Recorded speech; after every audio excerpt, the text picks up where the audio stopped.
Good evening and welcome to the launch event of the European Youth Energy Network, the European network of youth energy related organizations. My name is Federico Barbieri. In the role of the president of the European Youth Energy Network and chairman for today's exciting event.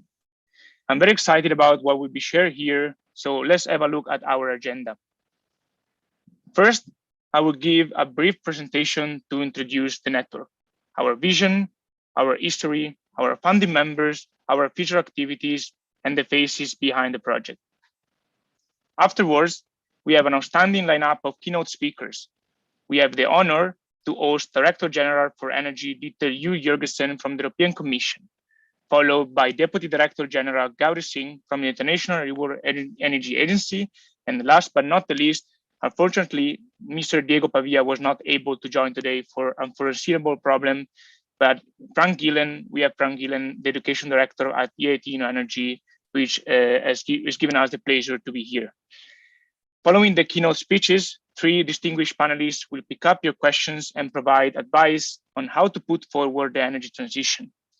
This will mark the end of part 1, focusing on the synergies between EYEN and stakeholders. Make sure to remain online for part 2 after the coffee break if you're a youth organization focusing on energy and you're interested in becoming a member of the network.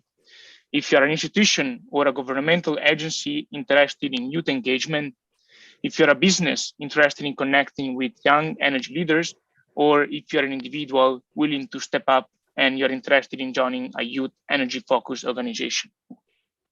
Regarding the meeting etiquette, you can interact with other people by joining the chat on the left and ask your questions in the Q&A button on the right. This meeting is recorded and currently being streamed on YouTube. We have done everything we could to prepare for our launch event, but sometimes computers and IT networks behave in unforeseen ways. If such spontaneous problems occur today, we ask for your patience. Before introducing you to the European Youth Energy Network, allow me to spend a few thoughts on what happened in the last year.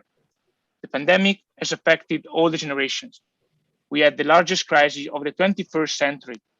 The elderly were particularly affected, and somehow some of us have passed through things that no one wished for. Therefore, our thoughts are with everyone who was unfortunately touched by these very hard times. From toddlers to high-level decision makers, people have changed their way of living. Parents in professional videos call with babies in their arms. Students were not able to join physical classes. Organizations had to reinvent their way of working, and we all had to learn how to interact virtually. Youth organizations, civil societies, and local grassroots groups were particularly struck during the pandemic, as gatherings were not possible. The importance of these groups in bridging the gaps between the citizens and the institutions and in promoting social innovation is undeniable. Hence, the pandemic has highlighted or worsened several existing problems that you can see on the slide. First of all, the lack of a official youth engagement mechanism in several sectors, including the energy one, has interrupted most dialogues between young people and government. Second, the absence of national or European coordination makes very difficult to have meaningful discussion on policy making. Third, youth unemployment has risen by approximately 3% in the last 2 years. Fourth, we are now at the rebound phase. Despite consumption and emissions decreasing over the first year of the pandemic, these parameters are higher than before. So these challenges won't be solved without a coherent, coordinated, harmonized approach. Hence, here we are proposing the European Youth Energy Network as a potential solution to the challenges mentioned above. We are a network of networks, ideated and born during the pandemic through hundreds of hours of online meetings. What is our vision? To be the voice of all energy-focused youth organizations in Europe, enabling youth to lead the European youth energy transition, the European energy transition. Next slide, please. But of course, representing them is not enough. And this is clearly stated in our mission, which is to place youth at the heart of the European energy transition. How? By empowering energy-focused youth organizations, connecting them with each other and to actors in the energy sector, and sharing knowledge about energy policy on European and national level. Next slide. After defining EYEN core principles, we ask ourselves, how can we meaningfully contribute to the end game of the European energy transition? Well, EYEN will do that by covering two main roles. The first one is about representation. We will become a federation of youth energy focused organizations, which will be our members. And we will address in this way the lack of an official youth engagement mechanism in the European energy sector. Second is to create the EYEN marketplace, which will become the meeting point between youth, the public, and private sector. An unexhaustive list of our activities consists of advocating for meaningful youth engagement in policymaking, establishing thematic working groups to educate youth and connect them with all the different players in the energy sector, co-create youth energy-focused events with institutions, governments, and intergovernmental agencies, and last, support existing youth groups and promote the creation of new ones in universities, cities, and even within companies and institutions. But I will not go too much into detail. My colleague will tell you more in the part 2 of our event at 5:40 p.m. Looking ahead, what can you expect from EYEN in the future? With the launch event, we can officially open our interaction with potential members and partners over the next 6 months. Toward the end of September, EYEN, in collaboration with REN21, will be leading the organization of an event on urban energy transition within the All for Climate Italy 2021 before the pre-COP26. In the same month, EYEN will participate in the EU Youth Conference under the Slovenian presidency of the Council of the European Union to present Open Policy Europe, an educational tool for European citizens to understand and impact policymaking in a valuable way. More info can be found on our website. In October, we are looking forward to collaborating for the organization of the second European Youth Energy Day, which will take place during the EU Sustainable Energy Week. Finally, starting from January 1st, 2022, the EYEN Governing Board will officially start its operations and will lead the network until the end of 2023. All of this would have not been possible with the contribution of EYEN founding members, Yes Europe, Yes TC, Pianeta, and Elias, and EYEN founding partners, the SDG7 EU constituency and Student Energy, to whom we express our deep gratitude. We are also proud to show the faces behind EYEN. These people have worked for 1 year and dedicated a great part of their free time to realize the network. Finally, since EYEN will be a non-profit organization under the Belgian law as SBL, it is among our objectives to make the transition from a full volunteering-based organization to a full-time employee staff. That's why I take the opportunity to announce that we have launched our crowdfunding campaign, and any individual, institution, company, startup who believes in our idea can now contribute to cover our startup and legal costs and help us in reaching financial sustainability in the long term. With this slide, I can conclude my presentation. You can find all the relevant links posted in the chat by my colleague. Please follow us, tag us, and use the hashtag Youth Energy and EYEN.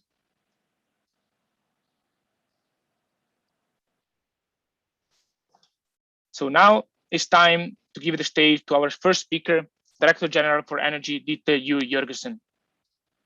Connecting from the European Commission, a committed civil servant in the European Commission since 1992.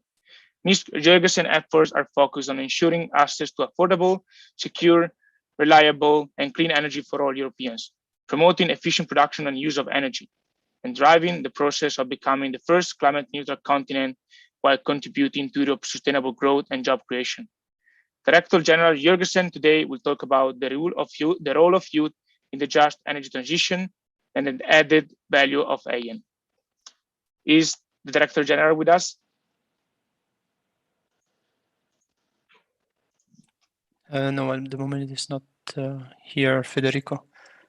So I think we can go on with the next speaker, and then if she joins, we can in turn go back to maybe her. I think she's in among the attendees. I see Dieter Yu Jørgensen. It's a participant, so yeah. It's the wrong link to enter the call. Wait, I will try to promote her.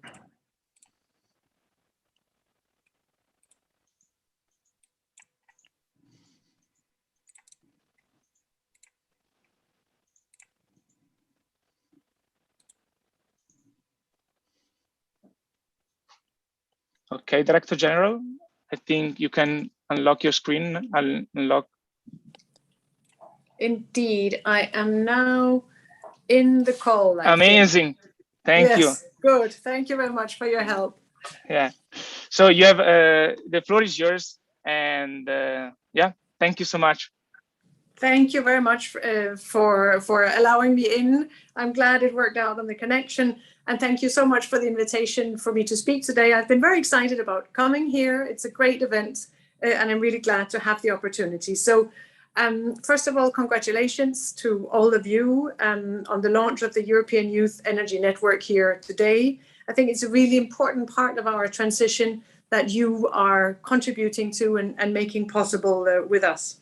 I'm also glad that there are so many participants, so many representatives of youth who are ready to go in and engage in the energy transition, discuss and help us get the best possible change towards a greener and more sustainable Europe. As policymakers here in the European Commission, we have, I feel, a particular responsibility to engage on the green transition, to make it the best possible, but also to engage with you, to explain what it is we're doing, but very much but even more to listen to you and get your input and your perspective. I think your involvement is really crucial for the energy transition and for the overall transition towards climate neutrality. So let me say a few words about where we are in the overall process of the transition and the European Green Deal. You know that the European Green Deal set climate neutrality for 2050 as our common target in Europe. And since then, all member states and the European Parliament have agreed on a reduction of 55% of greenhouse gas emissions by 2030. And this is really essential in the fight against climate change, but is also important in our green recovery, in creating competitiveness, jobs, growth, green technologies, improving our quality of life, our air quality, and making sure that nobody's left behind in the transition. Over the last year, we have published a number of strategies, strategy documents and initiatives, really looking at how can the energy sector and energy policy best contribute to this transition. The energy sector is crucial because 75% of our greenhouse gas emissions come from energy, either energy production or energy consumption. So we need a real change in the energy sector, and that should drive the change towards greenhouse gas emission reduction and towards a net zero in 2050. We have published a number of different documents, a strategy on energy system integration, a strategy for hydrogen, scaling up offshore renewable energy, renovating our houses for more energy efficient buildings, and reducing methane emissions are among the big initiatives we have taken last year.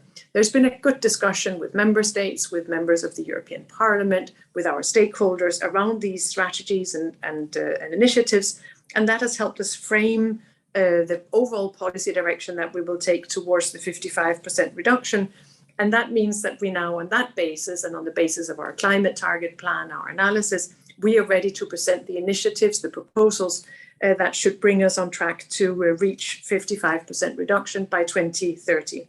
So we call the package very appropriately Fit for 55. It will be published in a few weeks and will cover a number of different instruments and sectors, because it's necessary that all sectors, all instruments contribute together to achieve the targets. And in the field of energy, there are two key components: energy efficiency and renewable energy. We're looking at arriving at higher shares of renewable energy in the system, including via more electrification, because an electrification is typically more energy efficient. And we're looking at a much more energy efficient system, also energy performance of buildings, where we will propose something later in the year. And then we're looking at a decarbonization of the gas sector, making better use of renewable fuels and hydrogen, renewable hydrogen in that context. And then we're looking at reducing methane emissions in the energy system. So quite an ambitious package of proposals in energy alone. And as I said, working together with other sectors and other services of the Commission to put together the best possible package.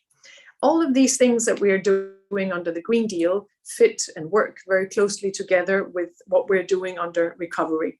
You will probably know that we have launched a recovery plan called Next Generation EU, which puts significant investment into a recovery for Europe. And we want to make sure that that recovery is green and also digital. And in order to make sure that that's the case, there's a requirement for 37% of the next generation funds to be spent on climate-related investments. The way this will happen is that each member state has drawn up a plan for recovery and resilience. And in that plan, member states detail what types of investments do they have in mind. And we then check that they arrive at 37%.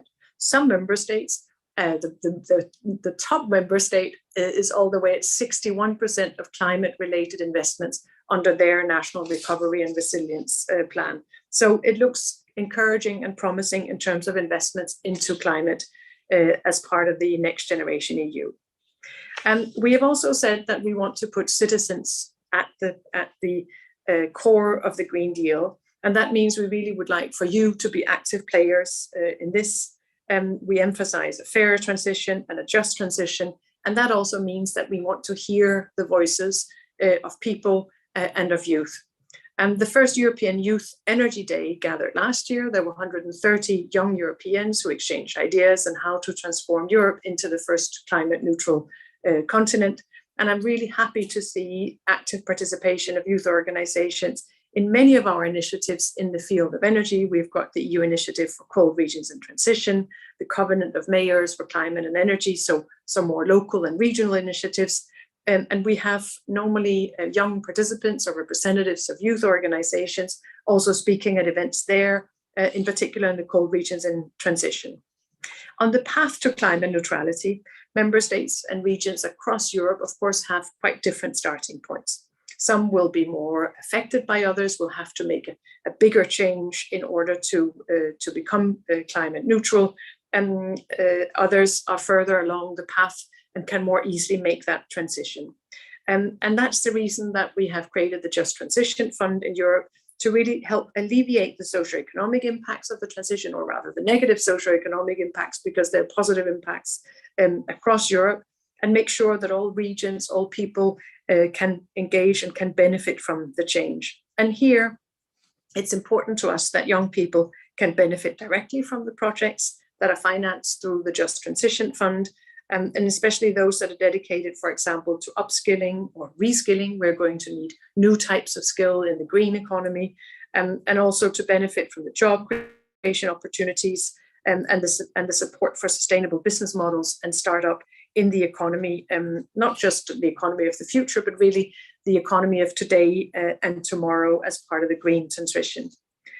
In order to ensure that there is a meaningful involvement of young people into the programming, into the implementation, into the monitoring of the Just Transition Fund, we've published a toolkit for youth participation into this fund. And that toolkit explains how can youth best engage in the management of the Just Transition Fund.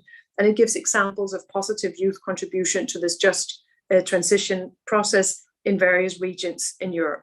So I would very much like to encourage you to have a look at the toolkit and see whether there's an avenue, a pathway for you to participate and contribute. And there are, of course, also a number of other policy areas and initiatives where we in the European Commission are taking specific measures to help young people in the transition. I mentioned the importance of upskilling and reskilling, and we've got a European skills agenda that addresses this particular aspect. We have got a reinforced youth guarantee, and then we've got a youth-oriented or youth-specific initiative under the Smart Cities initiative that helps us better involve young people into urban planning and the implementation of urban projects. And then we have the Climate Youth Academy of the Global Covenant of Mayors, which is one of the local initiatives and an important one, because a lot of the change that will have to happen and that is happening at local levels, in cities, in regions, in towns, close to citizens, and very often driven by citizens or local communities. So those were the points I wanted to make here at today's session. And my main message really is that 2050 may sound as if it's far away, but actually the action that we need is now, the change that we need is now. And in terms of climate and in terms of the changes that are necessary, in terms of the transition, 2030 is tomorrow and 2050 is the day after. So we need to engage and we need to act, and we need to work with you. And I very much hope that you will continue working with us and engaging to help influence the change and shape the change together with us. Thank you very much. Thank you. Thank you for your intervention, Madam Director General. It's always a pleasure and an honor to have you with us. You have mentioned an outstanding number of initiative packages, toolkits, and I'm sure that all the commissioners are under a huge pressure to deliver everything in a time. And for this, let's not forget that there are plenty of organizations, grassroots organizations that are ready to help, ready to support the change, to drive the change. So let's make sure that when designing these initiatives, imbued and marginalized groups are involved since the beginning. Otherwise, we risk designing something without including these people in the design process. But yeah, we definitely look forward to strengthening our relationship and ensuring that youth engagement remains high in the agenda of DGNR and in all European institutions. And really, we know you have a busy agenda. But we look forward to discussing with you in the future, and also with other DGNR representatives later in the event. And whenever there is a need for youth engagement in the energy sector, we can feel free to reach us, and we will make sure that the message of the European Commission arrives in all the city, in as many cities as possible, in as many universities as possible, because this is the real challenge. It's about communication. We have all the technology. Now we need to work hard on the communication and on the coordination between each other. So thank you so much. Thank you. So moving to our second keynote speaker, we invited an international host, the Deputy Director General of the International Renewable Energy Agency, Gauri Singh. Ms. Singh brings more than 30 years of experience in policy, advocacy, and project implementation within the field of renewable energy and sustainable development from India and in the international system. I see that we have the Deputy Director General on our screen. Then the floor is yours, and we are really looking forward to knowing your views on the role of young people in international cooperation. Thank you so much, Federico, for this opportunity, and good afternoon, everyone. And it's a pleasure to be here at the launch of the European Youth Energy Network. Congratulations. And it looks like a very exciting initiative. And, I definitely think with Dite putting in a very good and strong agenda for you, I think you have a lot of effort and hard work that you need to take forward. But more than that, being one of the first such networks, I think a lot of other regions will really be looking at the work that you're doing so that these kind of initiatives can get replicated in other parts of the world as well. So I think the launch today is really taking place at a very opportune time. We know that last year, with the health challenges and the economic challenges, we really had a very tough time. But still, despite that, we heard from leaders across some of the major economies about their very strong commitments of taking forward decisive steps in support of rapid energy transitions towards sustainable post-COVID recovery, but also in support of the 2030 Agenda for Sustainable Development and the Paris Agreement. Energy transition, as you know, like any other transition, will have a huge impact, and it can only be realized by a collective endeavor. It will require not just international cooperation, but also cooperation at the regional and national level with public, private, and civil society stakeholders. The youth have emerged as a very important and articulate constituency in this endeavor. And I believe that the European Youth Energy Network is well placed to emerge as a strong player by leveraging the collaboration that you just talked about with European youth organizations and initiatives dedicated to energy, while also strengthening your linkages with other regional and global actors in this sphere.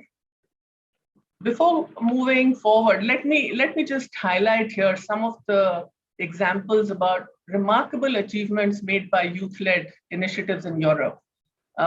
all aimed to promote sustainable development and advancing energy transition by involving communities. A group of students started the Weltversteher project in Germany to make sustainability a core part of the German curriculum and also underline the power of the individual in contributing to the energy transition through multiplier effect. What is interesting is how the project really breaks down complex topics like climate change, energy, mobility into online challenges catering to students of all ages and allowing them to develop creative solutions to tackle changes such as measuring energy consumption of electronic appliances and such like. And very interesting prizes were also given out, all trying to stimulate greater engagement and sustainability measures. And the prizes were, things like fair trade chocolate or Oxfam vouchers. In Netherlands, a group of students joined hands to form the Energy for Refugee Foundation to offer their technical skills in not just designing and developing solutions, but also executing the renewable energy projects in refugee camps to alleviate energy poverty and increase autonomy. Now, what's very interesting about this effort was they collaborated with NGOs on the ground and not just designed and worked out the cost and logistics involved, but also initiated a fundraising campaign and then executed these projects. So it was really taking an idea from conceptualizing it to actually executing it, which makes it a very powerful initiative. Young industrial design and product development engineer in Spain launched the Make It Solar program, which gives young entrepreneurs around the world tools to contribute to sustainability by communicating the possibilities of solar energy application in product design. And he showcased, various products like solar cookers and smart solar tables. So what's noteworthy about these and many other initiatives is that they anticipate and solve multiple challenges by tapping into the interlinkages of the Sustainable Development Goals. Right from technical assistance to involving marginal communities to come up with solutions, to capacity building, innovation, knowledge sharing. Young people have shown that age, geography, or the socioeconomics don't hinder implementing real change on the ground. And how do these examples relate to the role of youth in international cooperation? I think, two very important elements here, which I think are really embodied in some of the examples that I gave. First, they highlight a very strong and unwavering commitment to designing innovative solutions for some of the most defining challenges of our time, while anticipating solutions and for future needs. And second, they hold at the core the removal of various barriers, whether at a national or at a regional level. And I think these two elements are really form the heart of international cooperation, particularly in the context of just and inclusive energy transition. At IRENA, we don't see young people as leaders of tomorrow, but rather we see them as the new generation of young leaders who are already enacting change by solving real problems in a practical way. We see them as a very articulate constituency of change makers. And it is with this understanding that we hold annual youth forum at the sidelines of our IRENA assembly, because the youth perspective and actions hold great importance and value for our global membership. It is also in recognition of your achievements and capabilities that we hold regular youth talks throughout the year. not just to amplify your voice on energy transition, but also to encourage your involvement in shaping the agenda for tomorrow. As pioneers, as change makers who are committed to innovating solutions and removing barriers that limit progress.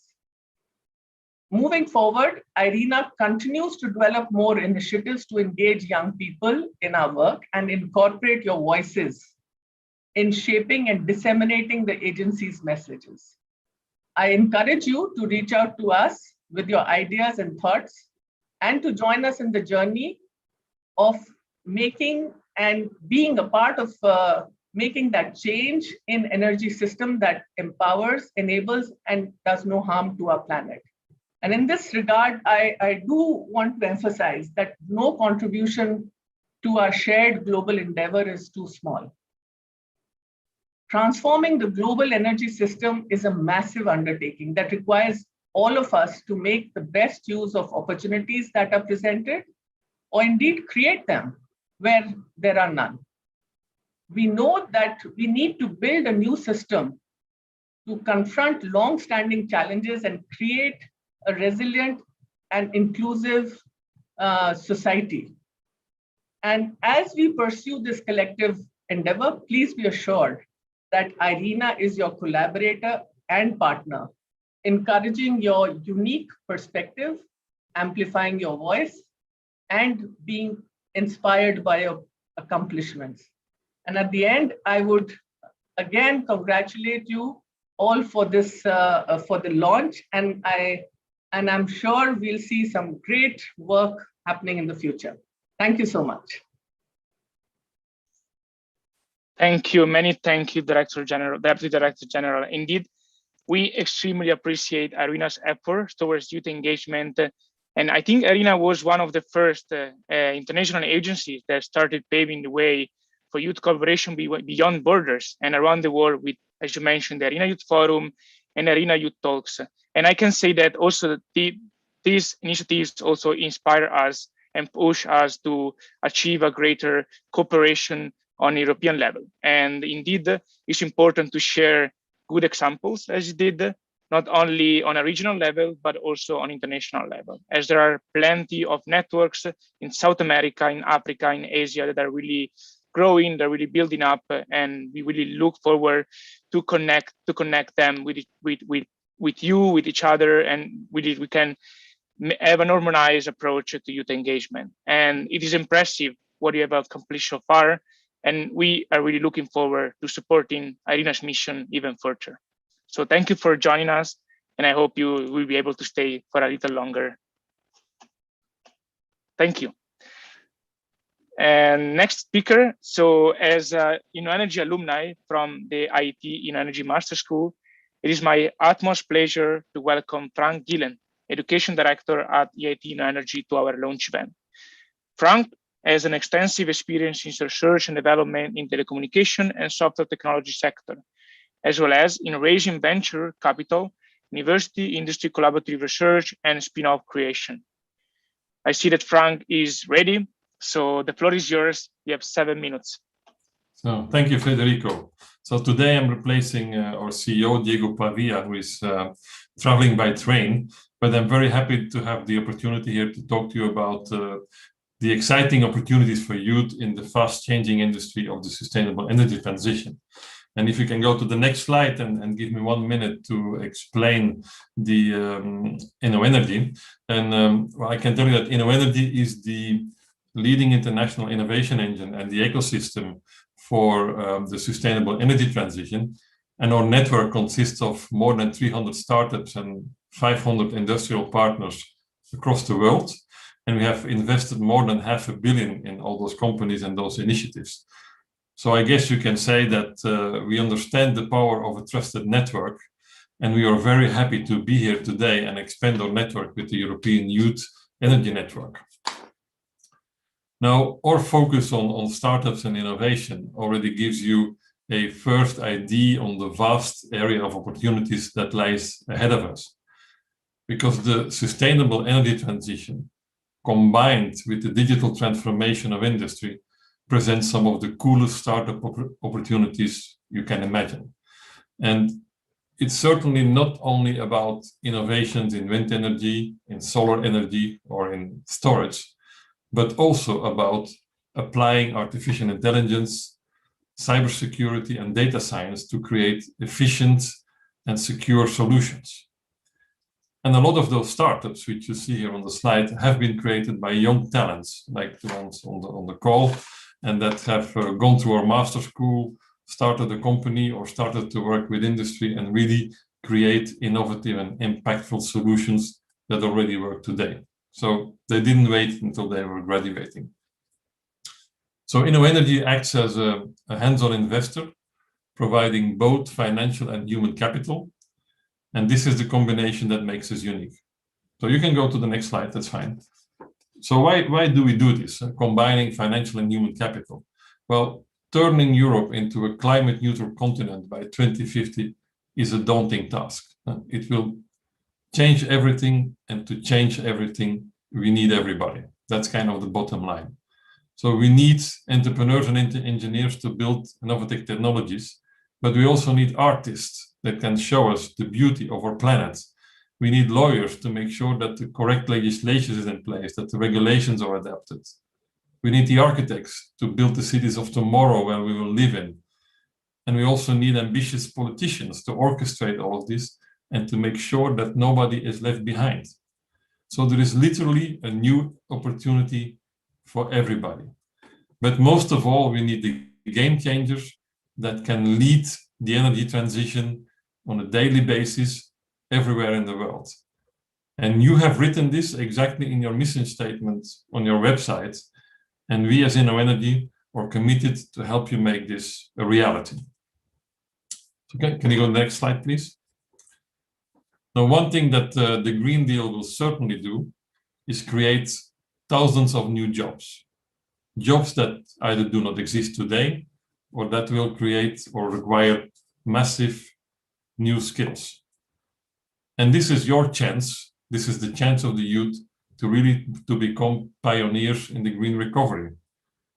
And preparing for it is exactly what InnoEnergy has been doing for the last 10 years. Now, one of the main lessons learned in traditional education, where students spend time and effort to acquire skills just in case they may need them, will not be sufficient for this. We know that today we need to move to a model where the youth and the young talent and the learners, they can acquire just-in-time skills. They can immediately apply to real situations and have impact, as we do not have the time to wait until you finish your degrees or your studies. But this requires the learning to happen in ecosystems, in networks, with all stakeholders, working side by side, academics, industry leaders, startups, and public stakeholders, so that everybody can apply their skills and new skills on real projects and challenges, which we call learning with impact. And this is the DNA of InnoEnergy's Human Capital Program and our master programs, where our young talents and students do real projects. They work with local stakeholders, either on remote locations or in small islands, anywhere in the world, to design, finance, and implement unique local sustainable energy solutions. Each solution contributing to the energy transition every day. Next slide, please. So yes, the energy transition is really disruptive, as we need to change entire value chains or create new ones. And on the slide, you see the battery value chain, so the new industry value chain that is being built in Europe, and next to it, an overview of the roles and the jobs and the skills that are needed to make it happen. We see that it's very, very broad, and the trend towards electronic e-mobility and electric vehicles has accelerated the elaboration of this new industry battery value chain in Europe, because Europe wants to put a battery, a green battery, in everything we know. But to be able to do so, we need not only to acquire raw materials in a sustainable way, but we also need the people that can design them, produce them, integrate in all kinds of applications, maintain them, and recycle them. So there's a whole spectrum of roles and opportunities to contribute to this new value chain, which will be key to our energy transition. And InnoEnergy has been mandated by the European Commission to support the member states with building this green battery workforce. Next slide, please. So like I said, the sustainable energy transition will change everything, and we need everybody. And this includes you, the young talents, the youth. You should become the mad men and women on a mission that lead this transformation and make us reach our ambitious goal, namely to be climate neutral by 2050. And our planet is the most ingenious ecosystem known to man. But if we want it to thrive, we need to change course. The energy industry is at the core of the actions against climate change. And now is the time to step up and move towards sustainable energy. So our planet counts on you, our planet counts on the youth, and I think we have just created the ideal network that can be a major stakeholder and a player in this. Thank you for your attention, and I wish you a lot of luck and certainly a lot of interactions in the future with InnoEnergy to make all of the nice plans happen. Many thanks, Frank. Many thanks. So I would like to stress that also EIT, also InnoEnergy, with one of the first initiative that has fully integrated all the three sides of the knowledge triangle. So the interaction between the research, education, and innovation. And when we talk about innovation, we cannot only talk about technological innovation, but also about social innovation. And these two aspects has to go hand in hand if we really want to ensure that we will achieve carbon neutrality in the upcoming decade. So we appreciated your words and the work that InnoEnergy is doing, and we really wish, of course, as InnoEnergy alumni, I really wish a lot of future collaboration between InnoEnergy and all the youth energy-related organizations across Europe. And so we look forward to have a discussion with you and with your colleagues. And many thanks once again to join us today. And please send our gratitude also to Diego. And we hope that we will see him in a future event, maybe. Certainly. Thank you. And I'm sure this will be the first step in a long journey together. Many thanks, Frank. So for the next 20 minutes, we will engage with three panelists respected from IRENA, IT InnoEnergy, and DG Ener. They will have the challenging task to reply the following two questions. Number one, how can EYEN make a change for more ambitious initiatives and innovative actions in any industry? And number two, what kind of advice would you give to youth to advocate and put forward the just energy transition? Of course, now you can send your question via the Q&A box. And as soon as we finish the first round of questions, we will also pick up your questions. So if we could have our first panelist on the screen, Ricardo. We have all the panelists on the screen. This is great. So the first panelist, Ricardo from Abu Dhabi, Ricardo Toksiri, Program Officer at the Governance Support Office of IRENA. Ricardo supports the preparation for and facilitation of the decision-making process of members and stakeholders in the framework of the meetings of the IRENA governing bodies, and develops and implements engagement initiatives on key stakeholders, including parliamentarians and youth, to support the agency's overall objectives and catalyze actions to accelerate the transformation of the global energy system. So Ricardo, building upon your international experience and your role behind the last IRENA Youth Forums, we are curious to hear your views on the two questions mentioned above, and you now have 3 minutes. Many thanks. Thank you a lot, Federico, for inviting me and for giving me the opportunity to share my personal view on these two specific questions. Regarding the first one on how can your network make a change for more ambitious initiatives and innovative actions in the energy sector, I would say that I think that 3 elements should be taken into consideration. The first one will be to try to create some national chapters of EYEN in order to start working already with young people that are on the ground, people that can put in actions what you as a youth organization are thinking in order to move the energy transition and to consider and hope that no one will be left behind. It is, I think, very important for your network that is it is going to be launched today to start interacting to some actors that are already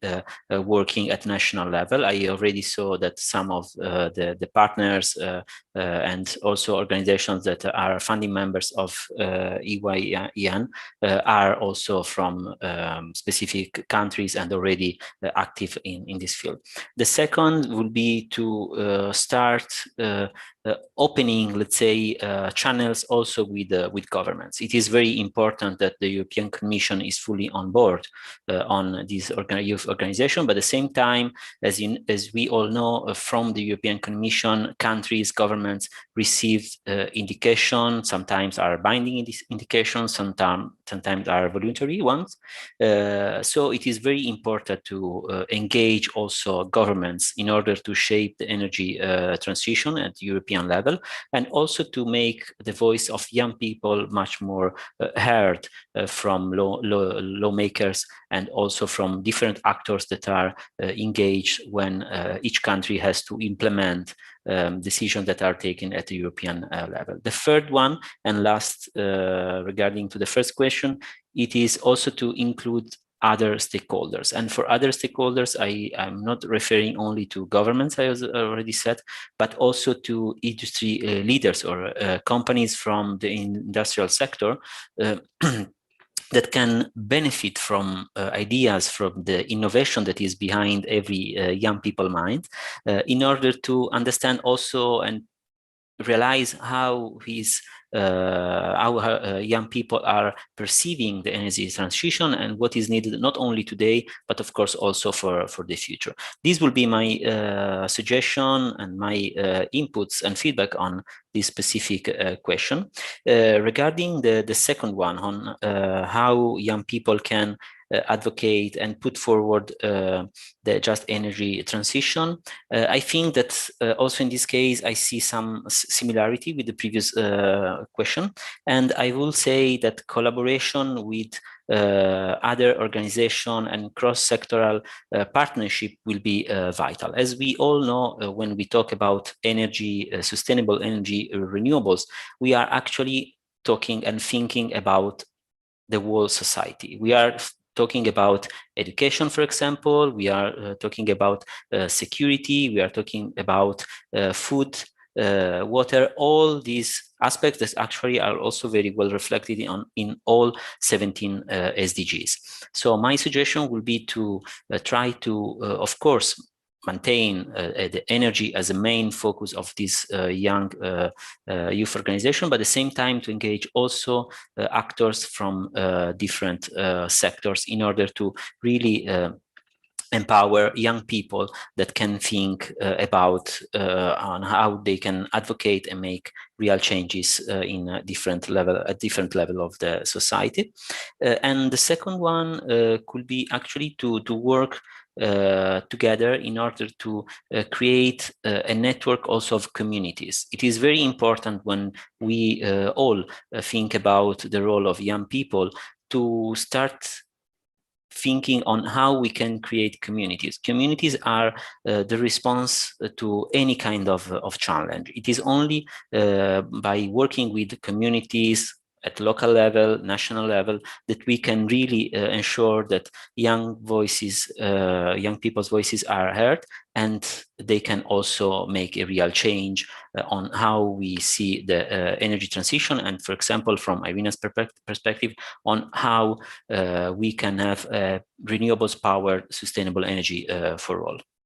These are my feedback.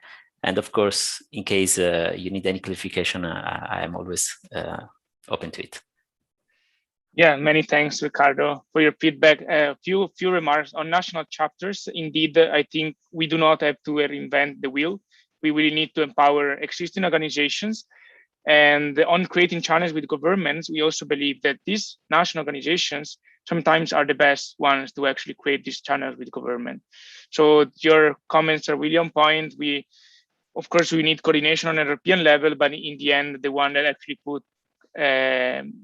create actions or create movements on a national level, on a local level, are these organizations. So this is what we are going forward, and we are happy to hear that also you're supporting this direction. So please stay with us because we might have some questions later. And now I would like to move to our second panelist. Let's welcome Grace van den Bogart, Career Center Coordinator at EIT InnoEnergy. And she's driven by the passion to create the ideal bridge between education and the labor market. And her current job is focusing on career development for EIT InnoEnergy students through a one-year coaching program in order to identify strengths, skills, and impact creation. Grace motivates people into their ideal career path and support companies with promoting their employer brand to graduates. Grace, you have built an incredible expertise in career coaching over the past year. So we are all listening to you, to your advices in the next 3 minutes. All right, great. Thank you. Thank you so much for having me as well. Well, I was looking at your first question, how can the European Youth Energy Network make a change for more ambitious initiatives and innovative actions in the energy industry? I was looking at it through as a career coach, a human capital focus, and I was thinking of what EIT InnoEnergy has been organizing, which has been exclusively or is exclusively for EIT InnoEnergy students and alumni. But I think it could be a good kind of a practical example. So we have activities such as the Battle of Green Talent. It's an online entrepreneurship game, which brings students and professionals together to create semi-virtual startups. The goal was to engage the students in a world of entrepreneurial, innovative thinking, and they were assisted by investors, experienced advisors. So it was kind of what Frank already said, we're here to help prepare the youth for the energy transition during their studies, so learning with impact already. It resulted in 25 startups that were created by our students, and they were competing for a spot in the final. They were actually winning real cash fundings and a chance to enter our startup incubator service for students. Second example is the real life company challenges we organize on master levels with different companies, but also for a career center focus. We do this together with Enlit Europe, and several companies join us. 100 students work on these challenges, and it's a great initiative, and it's a great action to get things moving already in the energy transition. Thirdly, we also have, and I think it's familiar for several of you, the energy policy program, of course. So it's young people can join this program. It's there to improve the understanding, the participation in the energy policy. Every month there's an open online cafe, a debate, and speakers, the team members who are there are in policy making positions. And so for many of our activities is what we do is bring students, graduates together with professionals. And I think what European Youth Energy Network could contribute to very well is to help create a connection between these ideas, between these networks, and put these into action. So I think by already creating this network, organizing these kind of events, bringing young people together, giving them the opportunity to meet, to network, is a great start. And especially if it's combined with what I've been hearing already, other professionals, but also governments, companies, I think that would be a very great opportunity to get things moving in the energy transition. Thank you, Grace. Indeed, I think you mentioned that providing resources to youth is really a key to push youth ideas forward. And this can be done through the Battle of Green Talent. And personally, I also noticed that when youth are given resources, they're really efficient in using them. And really, their main strength is motivation. And so that's why InnoEnergy is doing a great job in promoting and creating new startups on the entrepreneurship level. And I think that, of course, what the European Youth Energy Network might do is more work towards on the social level and try to link these two different sectors that many times public and private struggle to meet in between. But thank you. I think there will be many questions from you. I think I already see a question from South Africa. We will maybe address it later. But first, I would like to move to the next and last speaker of today, the youngest one, joining from Brussels, Eugenia de Rosario. Good evening, Eugenia. Hi, good evening. Can you hear me well? Good evening. Yes. Can we also have Eugenia on the screen? I think I see, yeah. So she holding a small introduction, Eugenia, for you. So Eugenia is holding a master's in European Studies from the College of Europe and a bachelor's in international relations. Eugenia is currently a Blue Book trainee in the DGNR unit Communication Outreach, where she contributes to the design and implementation of communication actions, highlighting the importance of EU energy policy in the transition towards a climate neutral EU. Eugenia, you have now 3 minutes to answer the 2 questions. The floor is yours. Thank you very much. Well, concerning the first question on how can the European Youth Energy Network make a change for more ambitious initiatives, I think that right now is a crucial moment. The outreach that the European Youth Energy Network can achieve, because right now the European Commission, as Ms. Dite Jurgensen well explained, is overgoing an important milestone in the energy transition. The European Commission is preparing an important legislative package. It's a set of initiatives under the umbrella titled the Fit for 55. It will encompass aspects of the EU legislation as well as the revision of existing EU laws, and they need to be aligned with the new 2030 target of reducing emissions by 55%. This is without a doubt a crucial moment for the clean energy transition. The Commission is in the process of finalizing these proposals, and the publication is foreseen in mid-July. In the energy sector, the package will be revising the legal framework for the energy efficiency and the renewable energy sources. This is, of course, only the first step of the legislative process. It will then be up to the co-legislators, the Parliament and the Council, to study the proposals and agree on their respective positions. And only then will the negotiations go into the interinstitutional endgame. The negotiations on these rules is a process, and therefore an important period for the European Youth Energy Network to raise its voice and take action. I believe this is a great opportunity to communicate on these proposed revisions to young people, to analyze them, to agree what these revisions must contain. It's a great opening for the debate, to put it in some way. In my opinion, the priority in the next couple of months should be the debates of the Parliament and the Council and how the European Youth Energy Network can actually raise its concerns in one united voice. And together with that Fit for 55 will come as well the next question, that is, what advice would I give to the youth to advocate and put forward on the just energy transition? And it's that the synergy of the youth energy organizations in communicating their position has really the potential to raise their profile and what part are young people actually playing in the energy and the clean energy transition.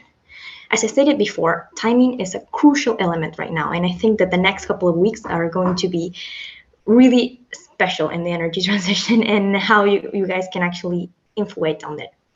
However, in order for the voices of our generations, I can say, have to be relevant, it must be representative, and it must include also as many as possible. For example, in the fight against climate change, we have been a pioneer. However, in the clean energy transition and how we're actually fighting that climate change, sometimes we're lacking that representation. Therefore, the most important step is to create this broad network, as the European Youth Energy Network is officially doing.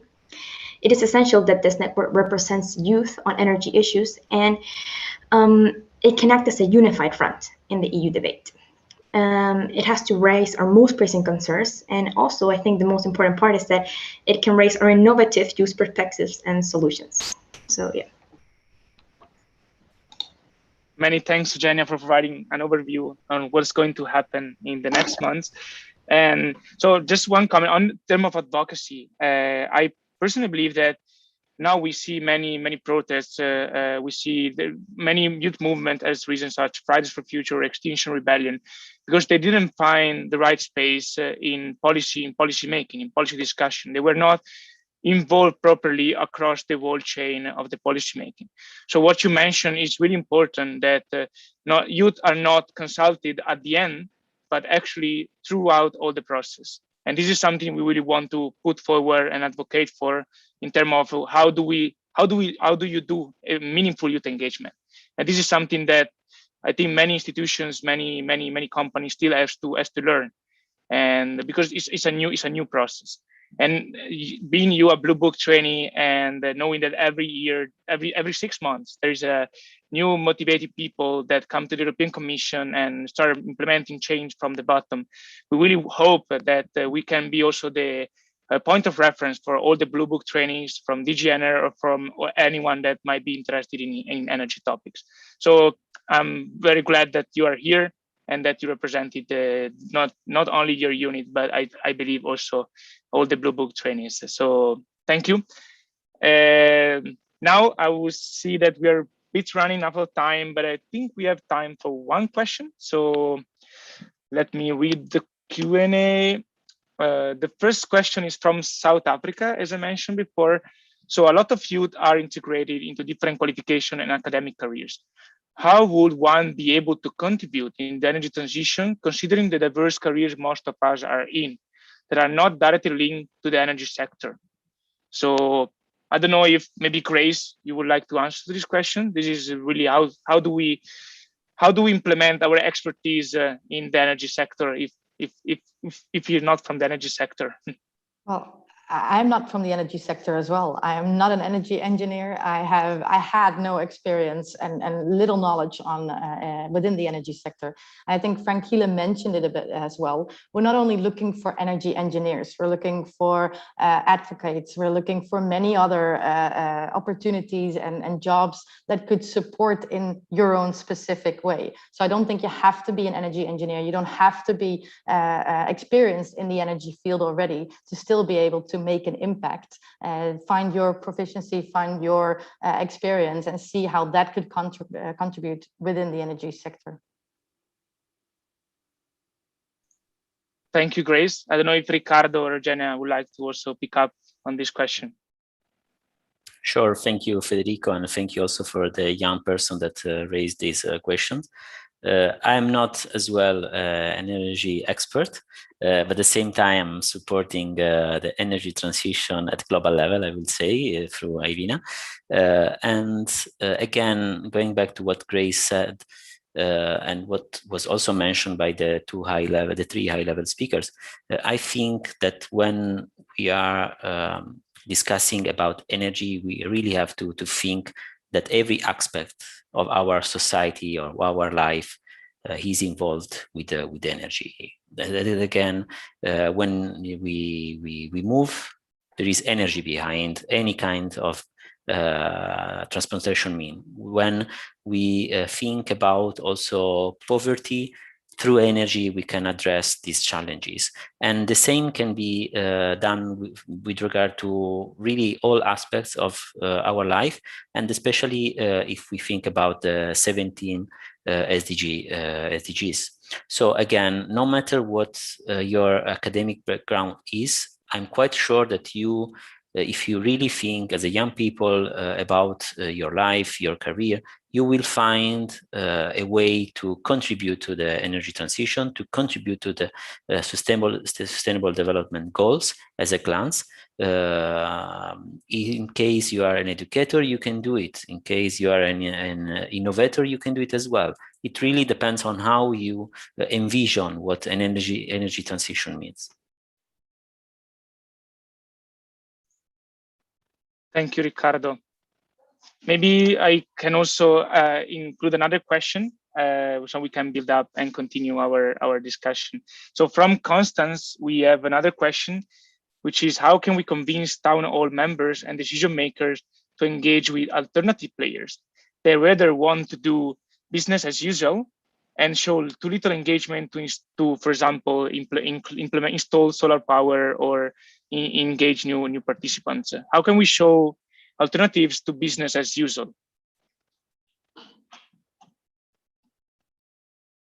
Could I maybe comment on that? Oh, sorry, Ricardo. Please go ahead.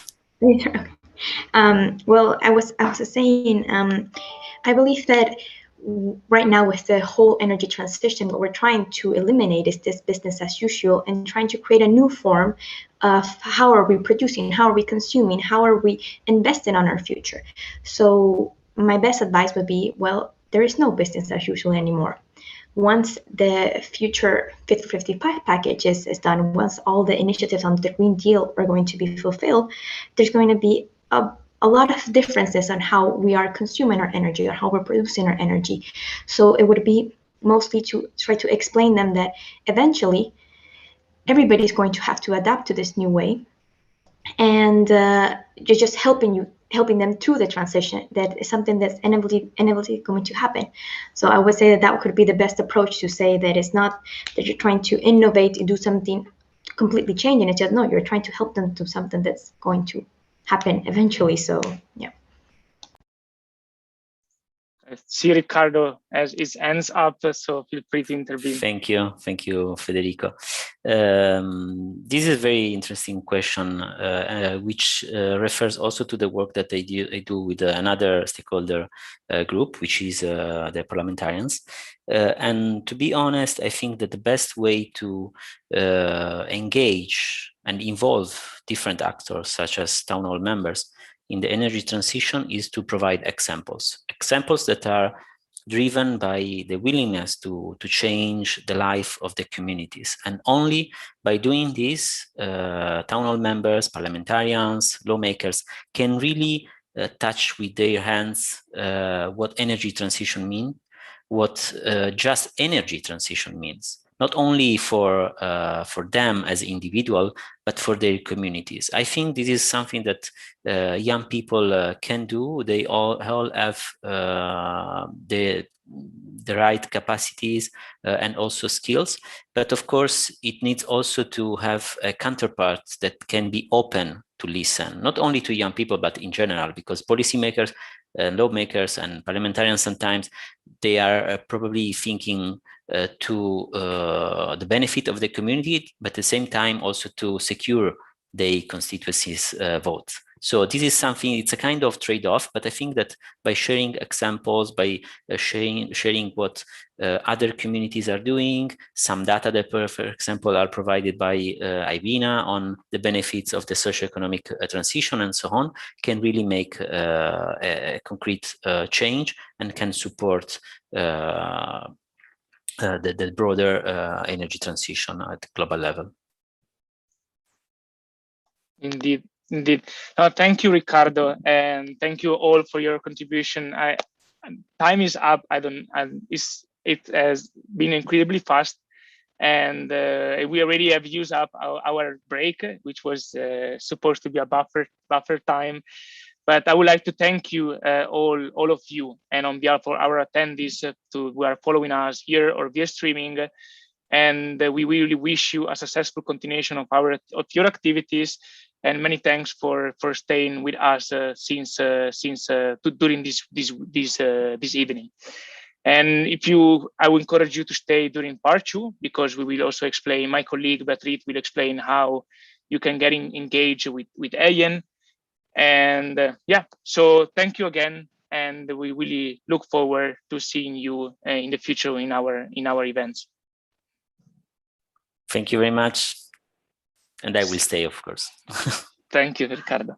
So I will do a wrap up, and then I will give the word to my colleague Beatriz. So today we had amazing speakers from the European Commission, from IRENA, from EYEN Energy. And I believe that these speeches, these panels are the one that really push our motivation forward. And I hope our audience got a very positive input from them. On the other hand, I wish to thank the amazing audience that are able to share good questions, and also, despite being online, we're still able to conversate and to have a meaningful discussion on energy transition. So it's an honor and a pleasure to be aligned with the goals and the policies from the high-level institutions. We'll make sure to take into consideration all your inputs, and we want to be the arm that can bring most of them into action. In EYEN, we believe that you have a key role to play in enhancing ambition and in catalyzing actions. by generating new ideas and meaningful discussion that will affect the speed and outlook of the energy transition. We do not defend tokenism, but yes, we are action-oriented. It is important to raise our voices, but it's also crucial to align our activity into clear results that can get us some steps forward in this fight. Young people are a crucial asset in the clean energy transition to tackle the climate crisis. Individuals now between 16 and 30 years old will spend their next 30 years in the most active part of their careers. This is the time when we need action to achieve energy and climate goals by 2050. Thus, these youngsters will not only contribute to the energy transition, but will indeed lead it. We need young people with energy to disrupt the old-fashioned energy system, to create new innovative business models, to advance research in energy technologies, and to populate governments with the right mindset. In conclusion, in EYEN, we stay as humble as ambitious. We know that youth has a lot to learn, but nevertheless, the higher motivation, already a lot of demand, and an innovative approach. This gives us reason to work harder every day and to make sure that our work has an impact on all European citizen lives, not only youth, but all the younger and older generations. With this, we can conclude part one of our event, and I take the opportunity to thank all the people behind the organization of this event, our logistic team, and really, without you, it would not be impossible. Unfortunately, we won't have our coffee break, hence we will move straight to part number two. And it's my pleasure to give the stage to Beatriz Ildefonso.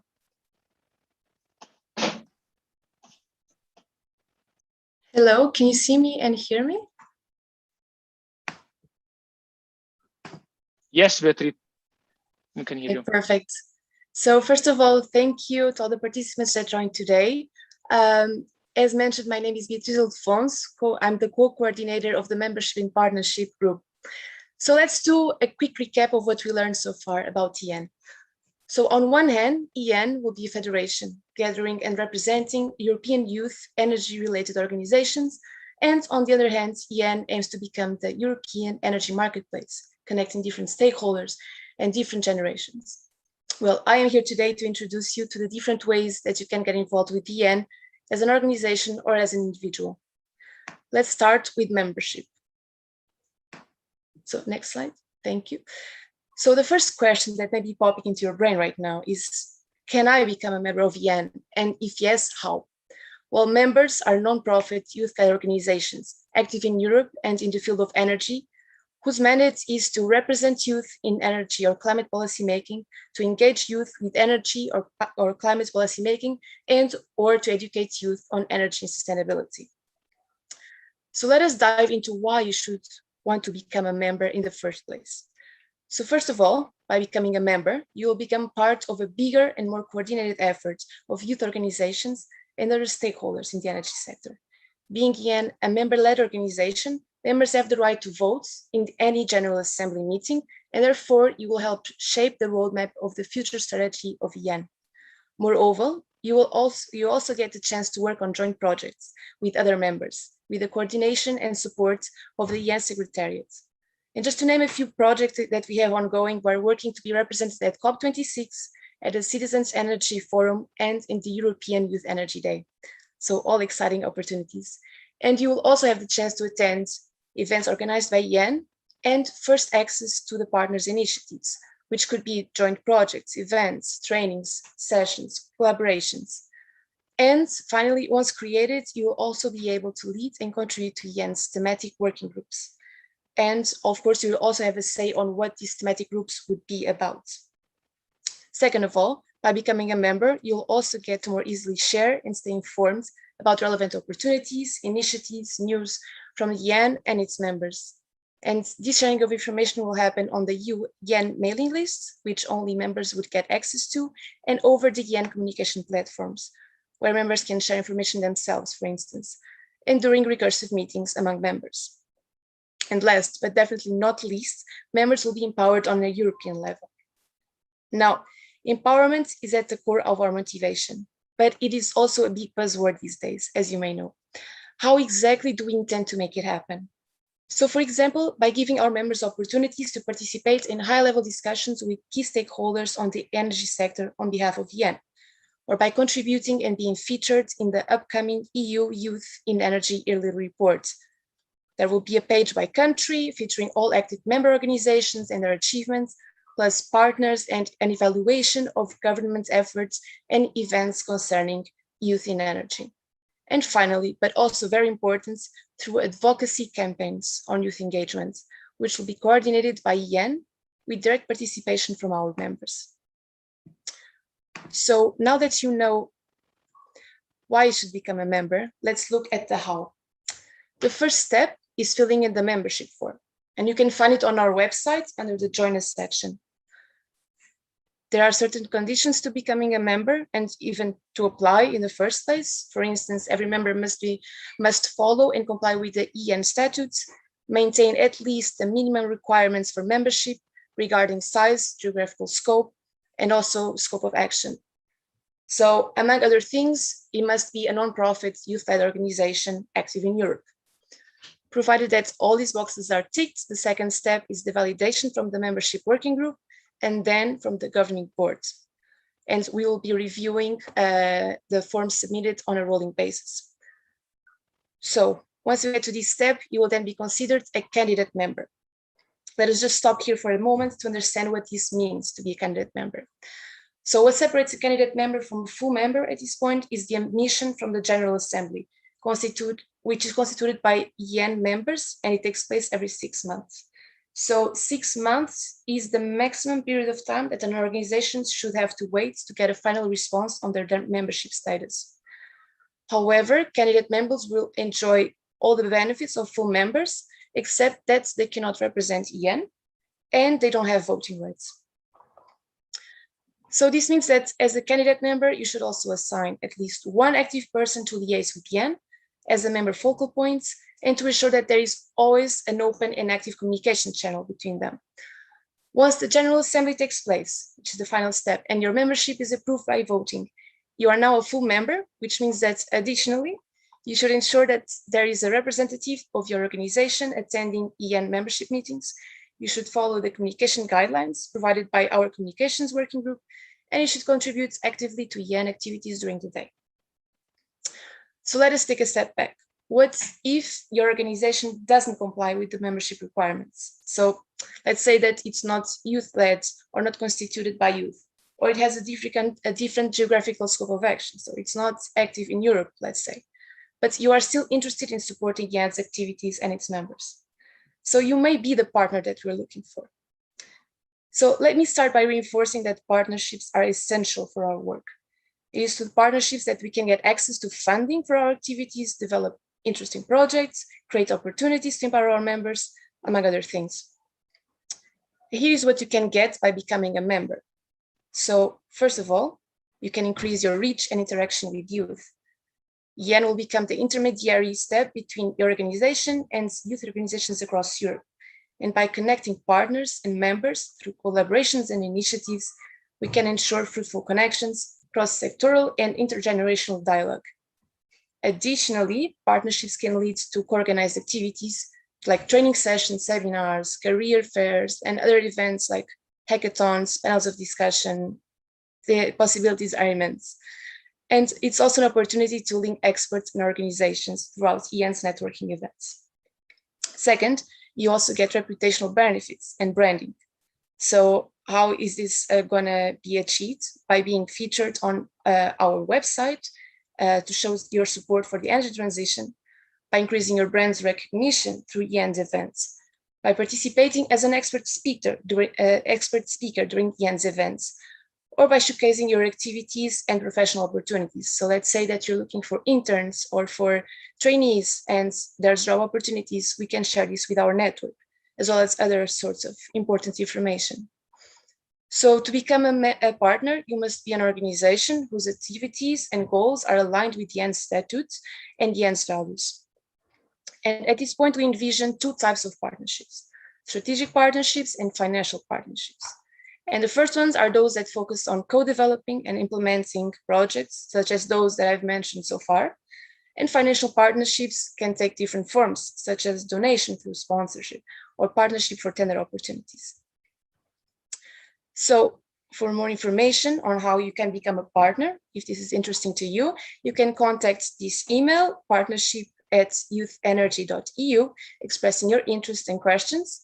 And the partnership team will get back to you to set up a call and identify all the potential benefits on both sides and create a partnership agreement, which will then be signed as a final step. So, after talking about partners and members, you might be wondering, and this might be your case, what is in there for individuals? So if this is your case, good news, you can still get involved, and here's how. Of course, you can follow our work and stay updated on opportunities through our social medias, our Telegram, our website. You can also participate in our events and the events of our members. And on these points, the most immediate way for you to stay informed about our upcoming opportunities and our activities, other than the communication channels that I just mentioned, is to fill in the expression of interest form. And I hope that somebody from our team can share the link on the chat box. Otherwise, you can find it on our website on the very bottom of it. So additionally, you can volunteer at EYEN, and you can check on our website for open positions. Again, just go to the Join Us section and you can find the application form and the link to all the currently open positions. So go and check it out. And finally, you can join as a EYEN member organization or get support to start one. And on this point, this is a future activity that we have foreseen for EYEN. We intend to have a database of member organizations categorized by scope of action, location, the size, and this will be done to kind of facilitate the matchmaking between individuals that are interested in joining youth-led organizations and our members. In case there is no match, there is no organization where you're looking for or with the activities that you are looking to do, then the membership working group identifies this gap, and we intend to in the future start supporting the creation of new organizations. So we are at the end of my presentation, and for any questions concerning membership, please contact the email membership@youthenergy.eu. There's also the email for partnership questions, partnership@youthenergy.eu, and for general questions, you can use the info email.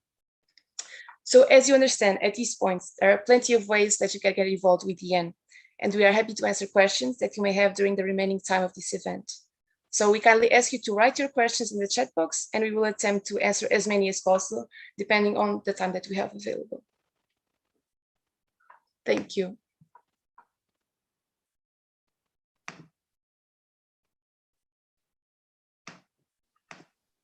Beatriz, I think there's a question for you. You can start already, maybe answering already. From an anonymous attendee, that it's how can a single individual university team can be involved? Which are the steps and what are the useful information? I think you already answered most of the information, but maybe for this specific case, you could explain where they would fit better in the categories. So for an organization inside of a university, you mean like a student organization, if I understood correctly, right? I believe that to be the case. Okay, so indeed, this could be a perfect match for a potential member. There are, as I mentioned, some requirements for an organization to become a member, but the best way to check if your specific organization fills in all the boxes, the best way is to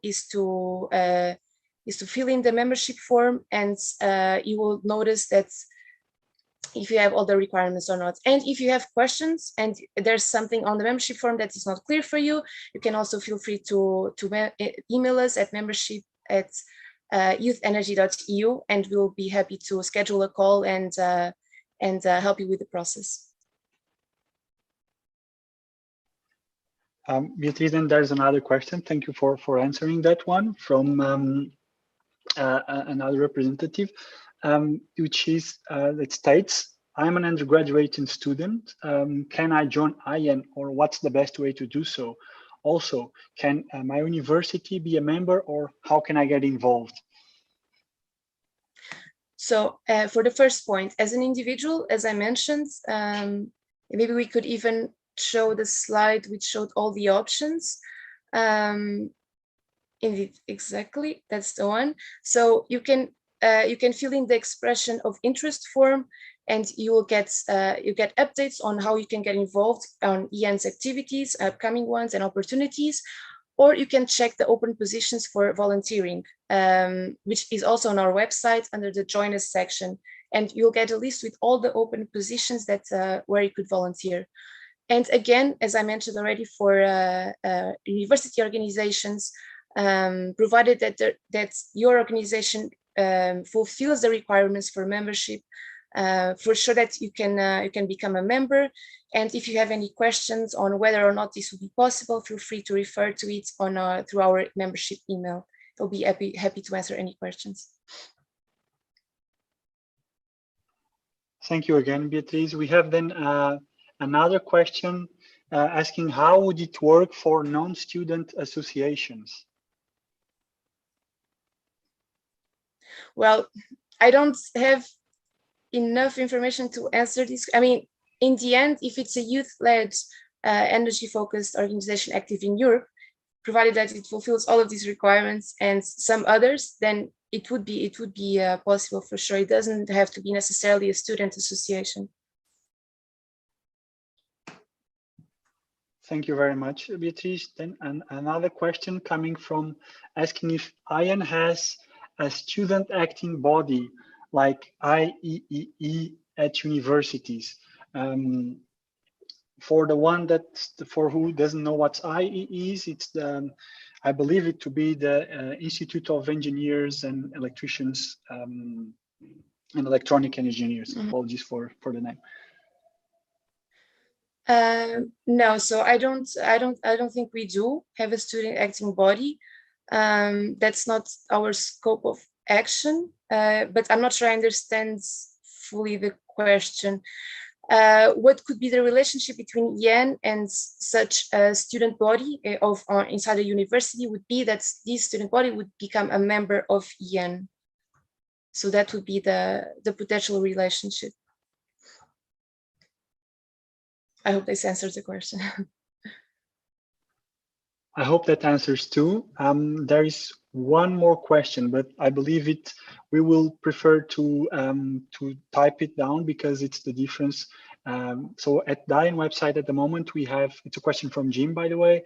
There's open vacancies for volunteers in the recruitment document. So for specific positions, shall you be interested in applying? So, and there's one which is called partnership officer and membership officer. But I guess you can already draw a line between the two of them, but then we can take then some clarifications via email. If Jim wishes to share his email, we can send him some information. But for now, Beatriz, I think you can already explain the difference. I mean, definitely, those two will be working on similar topics, but in the end, there's two separate teams, one focusing on partnership opportunities and others on membership. And so in the end, if we have a member organization, such as a youth-led organization active in the sector of energy in Europe, this would be a member. If it's another sort of organization still aligned with our values, but it's not youth-led or it's not active in Europe, then this would be a partner organization. So we have a team focused on each one of these possibilities.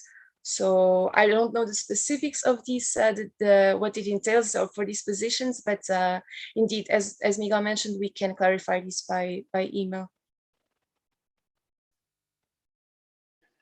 And I guess that concludes the Q&A part. We can give a couple of more seconds to see if anyone has another question. But for now, sure, we have no open questions in the chat, in the Q&A box.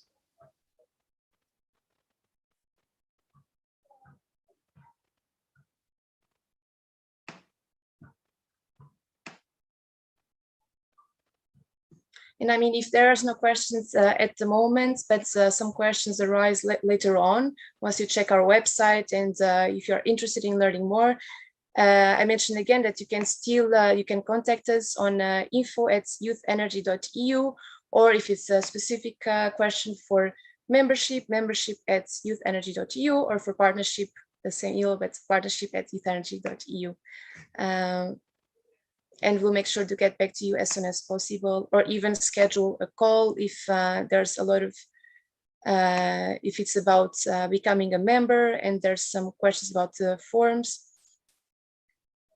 I think we have a new question, or I think we have reached the end of the question. So maybe I'll pass the word back to you, Beatriz and Federico, if he's still with us, to give us a final remark. But let me thank you already for taking very good care of our questions related to membership and partnership. Thank you. I think there is one question. Maybe, Petri, does each country already has national youth organization on energy? If not, can you help starting one? So there are a lot of countries that already have national youth organizations on energy. That's for sure. As of our role in helping to start one where there is not one, this is something that, as I mentioned, we foresee to be doing in the future.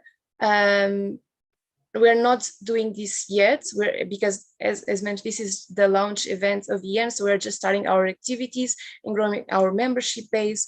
But in the future, this is something that we intend to do as one of our membership activities. And but I cannot, we don't have yet a membership database where you could check all the national youth organizations. This is something that eventually will be possible to check on our website.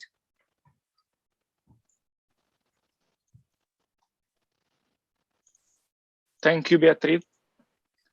So I see there are no other questions, so we can maybe close our event. First of all, I would like to thank all the attendees that are still online, and I encourage you to follow us on our social media, and also our crowdfunding campaign, and also our events that will take place in September, including the European Youth Conference, the pre-COP event, the European Youth Energy Day. So we have many exciting events after the summer break.